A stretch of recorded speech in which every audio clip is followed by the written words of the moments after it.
Hello everyone, I am Mark at ako ang owner ng GS Printing. Since 1 year pa lang akong nag-ooperate, madami na akong naging experience about printing. Maraming trial and error ang pinagdaanan at mga lugi na hindi na mabilang dahil sa mga reject.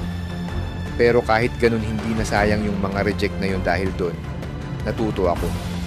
Masaya ako sa ginagawa ko, kaya kahit isang beses, hindi ko naramdaman na nagnenegosyo ako. Parang hobby lang at the same time, kumikita. Kaya ikaw na gustong mag-umpisa, simulan mo na dahil matututo ka din kung gusto mo ang ginagawa mo. Oo, malaki ang puhunan ng binitawan ko nung nag-uumpisa ako. Pero awa naman ng Diyos ay nabawi ko din naman dahil sa mga customers at lalong-lalo na sa mga repeat orders.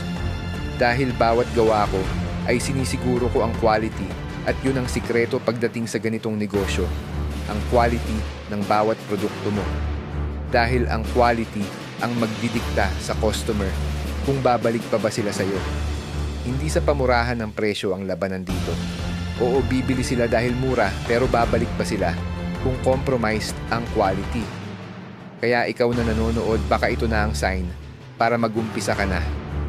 Magsimula ka sa maliit lang, isang printer at isang laptop lang. Marami ka nang magagawa.